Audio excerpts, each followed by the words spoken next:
शब हिजर किस्त नंबर 9। सब लोग इकट्ठे घर में दाखिल हुए।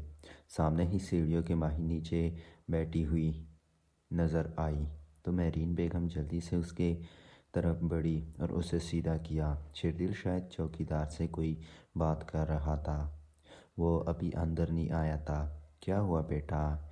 इन्होंने माही के गाल तपतपाए, लेकिन जवाब नदारद, क्योंकि वो होश की दुनिया में न थी। उसके गालों पे थप्पड़ों के निशान वाज़िया नज़र आ रहे थे। मैंने मना किया था, इस पे कोई हाथ भी नहीं उठाएगा, तो किसने ये हाल किया? खालिद शाह ने दहाड़ के पूछा। खालिद शाह की आवाज़ पे नवीदा और उसकी माँ बाहर आ गई और मुलाजमा भी भागती हुई आई। तो वो मुलाजमा की तरफ मुतवज्जा हुआ। किसने किया है माही का ये हाल? खालिद शाह बहुत कम गुस्से में आते थे, लेकिन जब उन्हें गुस्सा आता तो वो किसी को ना देखते थे। साहिब, मैं नहीं जानती, मैं तो क्वार्टर में थी, अभी आई हूँ, मुलाजमा ने हाथ जोड़ के कहा। वो बहुत सहमी हुई थी। बाबा क्या हुआ? शेरदिल भागता हुआ अंदर आया, लेकिन जैसे जो माही पे नज़र पड़ी तो वो माही की तरफ बढ़ा। उसे देख के मेहरीन बेगम पीछे हुई। उसने खामोशी से माहा को उठाया।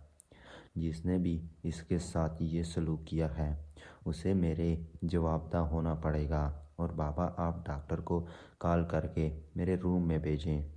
और वो माही को उठा के अपने कमरे की तरफ बढ़ गया। पाँव से शेरदिल ने दरवाज़ा खोला और माहा को बेड पे लेटाया और फिर बहुत आराम से उसके जूते उतारे और माथे से बाल हटाए और उसका यकटक चेहरा देखने लग गया। उसकी हालत दिन ब दिन खराब होती जा रही थी।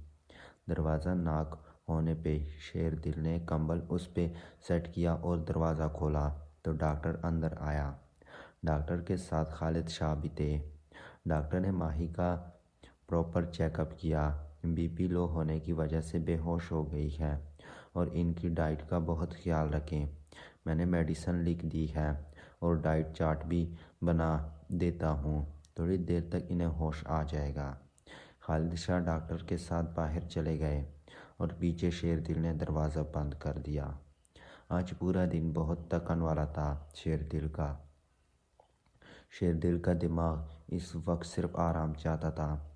वो खामोशी से माही के साथ आकर लेट गया और उसे अपनी बाहों के हल्के में ले लिया और सब कुछ कल पे डालकर सुकून से सो गया। सुबह माही की आंख खोली तो वो शेरदिल के बाजू के हल्के में थी। आज उसने निकलने की कोशिश न की, बल्कि खामोशी से उसे देखती रही। वो सोते हुए बहुत मासूम लग रहा था। नज़रों की तपश से शेरदिल की भी आंख खुल गई। दोनों की नज़रें आपस में टकराई तो माही ने नज़रें झुका ली। मॉर्निंग मॉर्निंग, कब उठे तुम? अभी। और माही ने ऊपर से उठना चाहा, लेकिन शेरदिल ने उसकी कोशिश नाकाम कर दी। कल क्या हुआ था? कुछ ना। एक आवारा आंसू धोखा देते हुए पलकों की बाट से नीचे गिरा। माही, मुझे बताओ, तुम पे किसने हाथ उठाया है? शेरदिल की आवाज़ तेज़ हुई।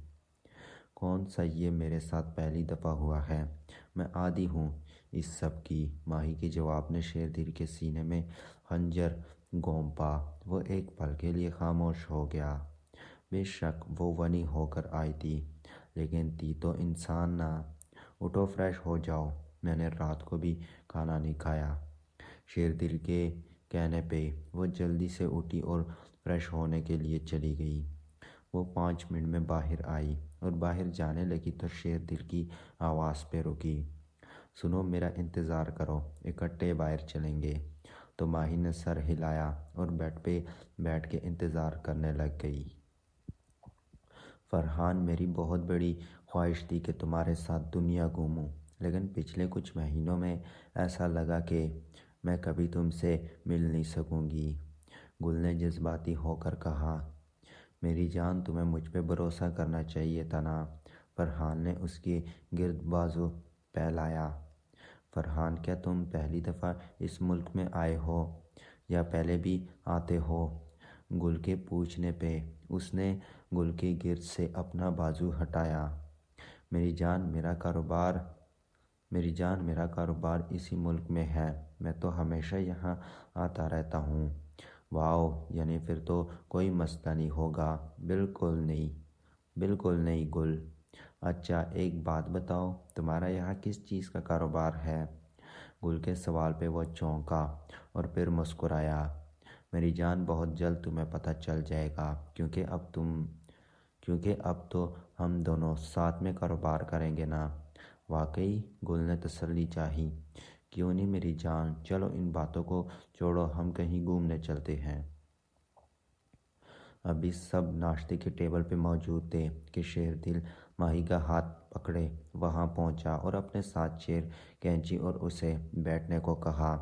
سب کے ساتھ وہ بھی چونکی لیکن پھر خاموشی سے بیٹھ گئی۔ گل کی پوری فیملی موجود تھی۔ میری بیٹی کا سہاگ جس وجہ سے اجڑا وہ سکون سے بیٹھی ہے اور میری بیٹی کا کوئی پتہ نہیں ہے۔ فرح بیگم گل کی ماں نے شور مچا دیا۔ نویرہ ماہی کو کھا جانے والی نظروں سے دیکھ رہی تھی۔ گل کے بھائی اور باپ خاموش رہے، باقی گھر والے سب خاموش تھے۔ شیردل نے ایک ہی پلیٹ میں ماہی اور اپنے لیے کھانا نکالا اور پہلا نوالا بنایا اور وہ ماہی کے منہ میں دیا اور پھر دوسرا خود کھایا۔ ماہی کے چہرے پہ گلال پھیلنے لگا۔ آج وہ یونی والا دل لگ رہا تھا جو اسے کیفے میں ایسے کھلاتا تھا۔ ماہی نے نویرہ کی نظریں خود پہ محسوس کی لیکن اگنور کیے اس کے ہاتھوں سے کھانا کھانے لگی۔ شیردل نے پورے گھر کو اگنور کیا ہوا ہے۔ ماہی کی بس ہو چکی تھی تو شیردل خود کھانا کھانے لگ گیا۔ ماہی میرے لیے تم چائے بناؤ۔ ماہی کے اٹھنے کے بعد سب بڑوں نے شیردل کے چہرے کی طرف دیکھا۔ یہ جو کل ہوا ہے نا، یہ میری غلطی کی وجہ سے ہوا ہے۔ وہ بے شک غنی ہو کر آئی ہے لیکن ایک بات یاد رکھنا، میں نکاح کر کے عزت سے لایا تھا۔ آپ لوگ بابی سائیں کے گھر والے ہیں، میں بہت عزت کرتا ہوں لیکن میں اتنی اجازت نہیں دوں گا کوئی میری بیوی پہ ہاتھ اٹھائے۔ اس